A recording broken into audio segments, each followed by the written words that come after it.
Στο βίντεο με τη συνέντευξη που ακολουθεί θα έχουμε την ευκαιρία να γνωρίσουμε με όλη την σημασία αυτής της λέξεως έναν σύγχρονο Άγιο, έναν κρυφό Άγιο των Αθηνών, από έναν επίσκοπο της Εκκλησίας μας, ο οποίος όχι μόνο γνώρισε αυτοπροσώπως τον Άγιο αυτό, αλλά και μας παραθέτει λίγα, πολύ λίγα, από όσα γνώρισε, έμαθε και κατά Χριστόν έπαθε κοντά του.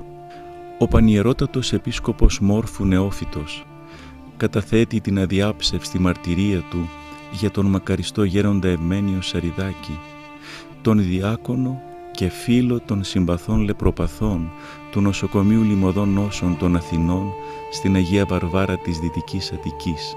Ο πατήρ Ευμένιος αναδείχθηκε συνεπής ιερομόναχος, διάκονος του Χριστού και των ταπεινών φίλων του, όχι σε κάποια έρημο, αλλά στο κέντρο της πολύβοης Αθήνας, της πολυπληθέστερης ελλαδικής πολιτείας.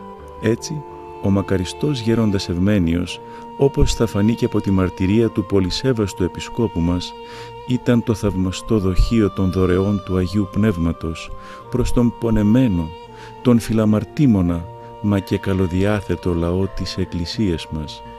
Η συνέντευξη θα ολοκληρωθεί σε 3 συνέχειες.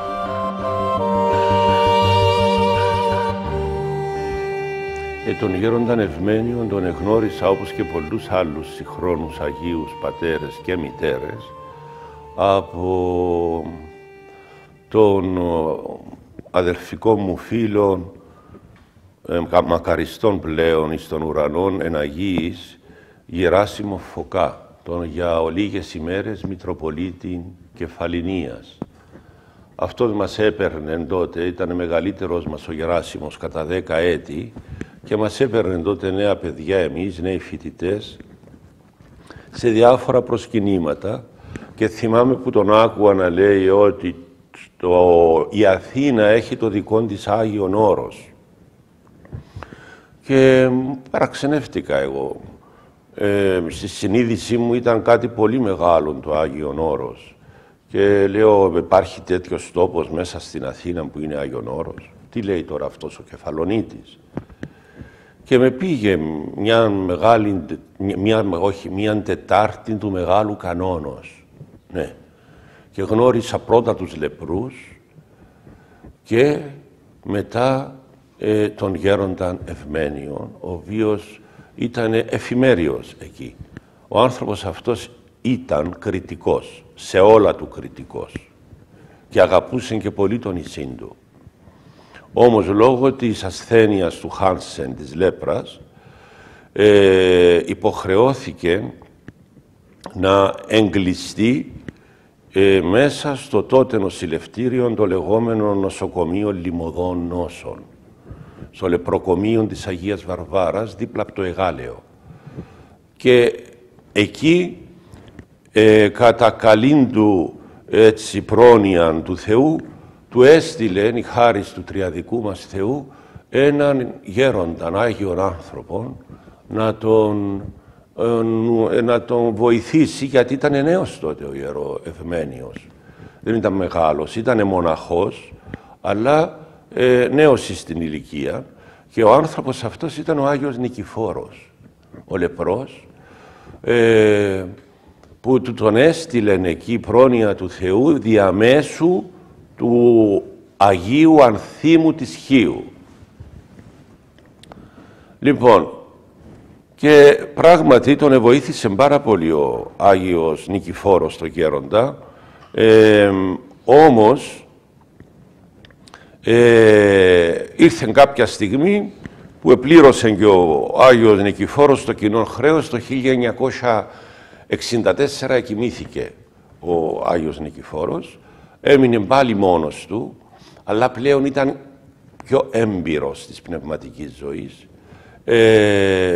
και έγινε αργότερα από τον Αρχιεπίσκοπο Κρήτης, τον Τιμόθεον, έγινε και ιερομόναχος και πνευματικός.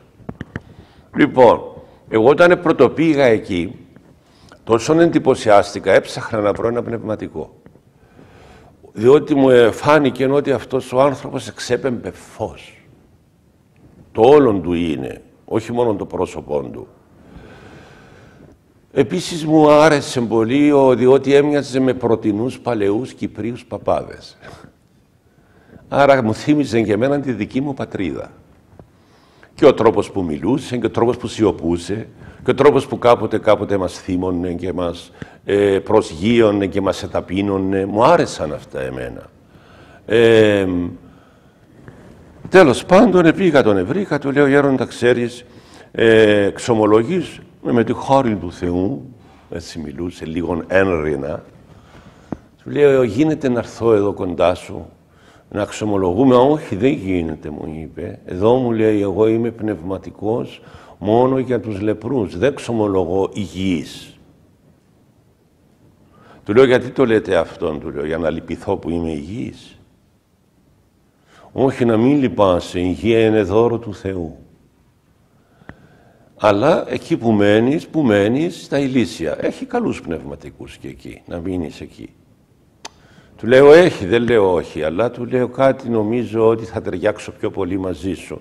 Όχι, παιδί μου, δεν γίνεται. Εμένα ο επίσκοπος μου είπε, μόνο εδώ στο λεπροκομείο να εξομολογώ. Δεν εξομολογώ κανένα, μου λέει, εκτός λεπροκομείου. Πραγματικά εκείνη την ώρα λυπήθηκα, διότι αντελήφθηκα την αξία του ανθρώπου και είδα και την επιμονή του. Πώς μπαίνει τώρα ένας Κύπριος πάνω σε έναν κριτικό και μάλιστα κριτικόν ιερομόναχον ασκητή μαθητή του Αγίου Νικηφόρου. Και εγώ νεαρός τότε. Οπότε ελυπήθηκα και λυπημένος εστράφηκα προς την πόρτα να φύγω. Οπότε μόλις φτάνω στην πόρτα να ανοίξω τη σιδερόπορτα εκείνη που είχε η εκκλησία των Αγίων Αναργύρων για να εξέλθω, μου λέει, Κύπριε, έλα εδώ πίσω. Γυρνάω και μου λέει, πότε θες να έρθεις? Τώρα, του λέω εγώ. Όχι τώρα, αύριο. Η ώρα 11 να είσαι εδώ. Να είναι ευλογημένο.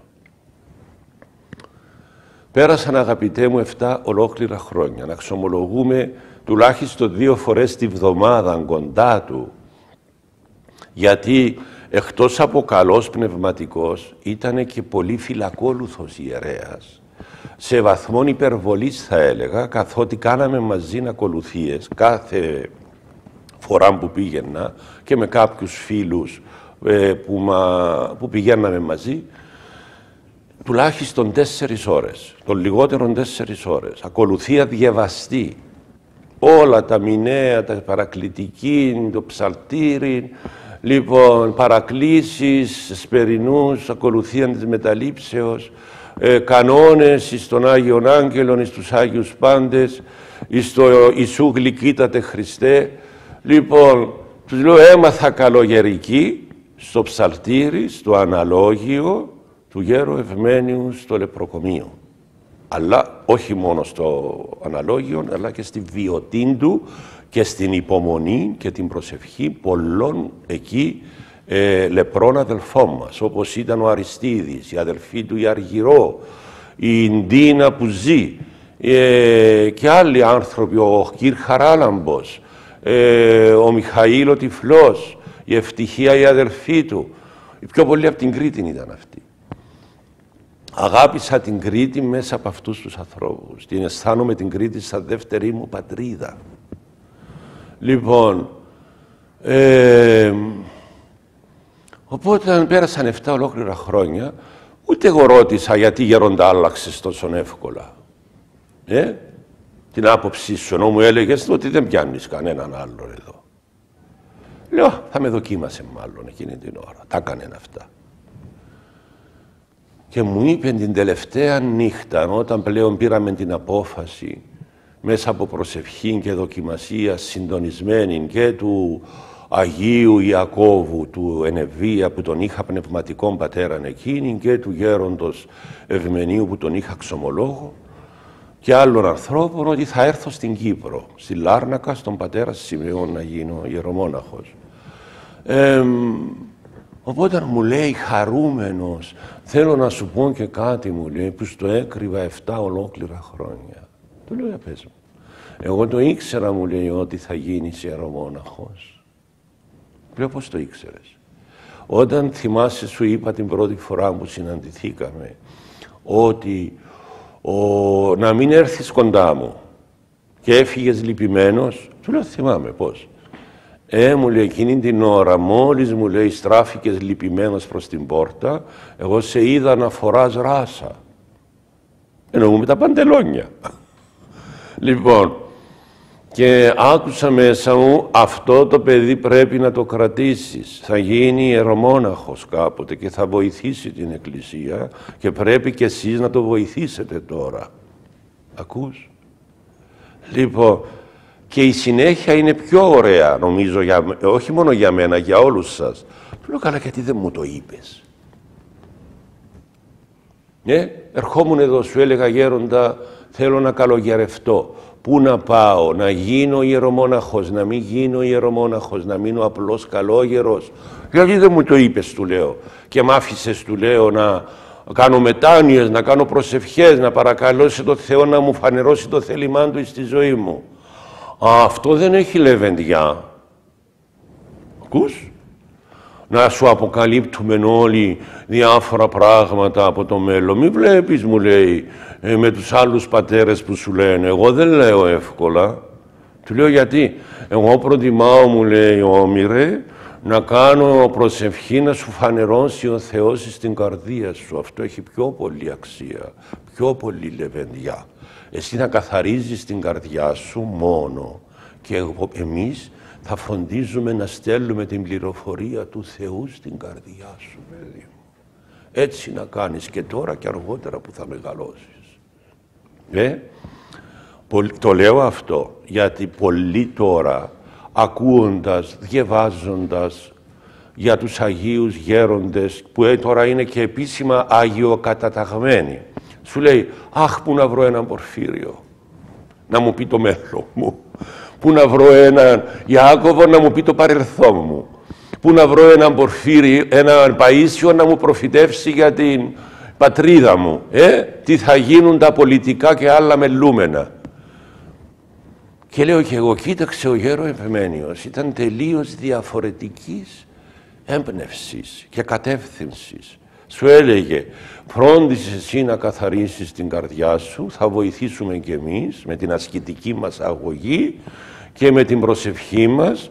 Εμείς θα παρακαλέσουμε το Πνεύμα το Άγιο να ενεργοποιηθεί στην καρδία σου και να σου δώσει πληροφορία για ό,τι ποθείς και για ό,τι θέλεις. Αυτό νομίζω είναι το ακρεφνές, ορθόδοξο, όριμο, μια όριμη καρποφορία, η οποία βλέπεις πώς βοηθά πράγματι ο πνευματικός πατέρας. Να καθαρείς καρδίαν καθαράν, λέει, χτίσον εν εμεί ο Θεός και πνεύμα ευθές εγγέννησον εν της εγκάτης μου. Τα έγκατα μας είναι εδώ. Λοιπόν, αυτό είναι ένα από τα ωραία, από τα μεγάλα που ήθελα να το επισημάνω και να το αναλύσω λίγο. Το έχω πει κι αλλού, αλλά όχι με αυτήν τη διάσταση που τώρα το αναλύομαι. Άλλη φορά, έναν ωραίο γεγονός που μου είπε πολλά πράγματα, τα έχω καταθέσει στον αδελφό μου, τον Σίμωνα των μοναχών, και έβγαλε έναν ωραίο βιβλίο ο Σίμωνας, και εκεί υπάρχουν αρκετές μαρτυρίες. Μία φορά μου έλεγε, έκανα προσευχή και του έλεγα του Χριστού μας, Κύριέ μου Ιησού Χριστέ, θέλω να σώσεις όλους τους ανθρώπους, τους Ορθοδόξους Χριστιανούς. Και χάριν ο Θεός. Και όταν, λέει, είδα ότι χαιρότανε, του είπα, Κύριε, δεν σώζεις και όλους τους ετεροδόξους, καθολικούς, προτεστάντες, όλους που πιστεύουν στο όνομά σου, αλλά έχουν κακοδοξίες. Δεν τους σώζεις όλους αυτούς. Και χάριν ο Θεός. Και μετά μου λέει, είπα, Χριστέ μου, τι θα κάνουμε με τους μουσουλμάνους, τους Κινέζους, τους Αφρικανούς, αυτούς που δεν σε γνωρίζουν ή δεν σε πιστεύουνε, του λέει. Δεν τους σώζεις κι αυτούς, Χριστέ μου. Σε παρακαλώ, σώσε τους κι αυτούς, τους αλλοθρήσκους. Και χάριν ο Θεός. Και εγώ, μου λέει, ξεθάρεψα και του είπα, αφού χαίρεσαι έτσι που προσεύχομαι, Χριστέ μου, να σώσεις όλους τους ανθρώπους και τους αρχαίους ειδωλολάτρες, από Αδάμ άχρη του νυν, όλους τους ανθρώπους που έπλασες επί της γης, όλους να τους σώσεις, σε παρακαλώ, Χριστέ μου. Και χάρηκε απέραντα ο Θεός. Εξεθάρεψα κι άλλο και του είπα, αφού χαίρεσαι έτσι, δεν σώζεις και τον Ιούδα και δεν σώζεις και το διάολο, να ησυχάσουμε όλοι. Να ησυχάσει κι αυτός ο καημένος που τυραννιέται, του λέει, με τις διαολιές του. Και λυπήθην ο Θεός. Λυπήθηκε, του λέω. Ναι, μου λέει, λυπήθηκε ο Θεός. Του λέω, γιατί λυπήθηκε? Για τον Ιούδα και για τον διάβολον. Διότι, μου λέει, όλοι οι προηγούμενοι άνθρωποι που παρακαλούσα είχαν ίχνος θελήσεως να σωθούνε και να γνωρίσουνε τον Χριστό και να τον αγαπήσουνε. Ενώ, μου λέει, ο Ιούδας και ο διάβολος δεν έχουν ίχνος θελήσεως. Και ένα πράγμα δεν μπορεί να κάνει ο Θεός. Δεν μπορεί να παραβιάσει το θέλημα κανενός. Αυτό είναι από τα πιο συγκλονιστικά που άκουσα ποτέ από ανθρώπους του Θεού στη ζωή μου.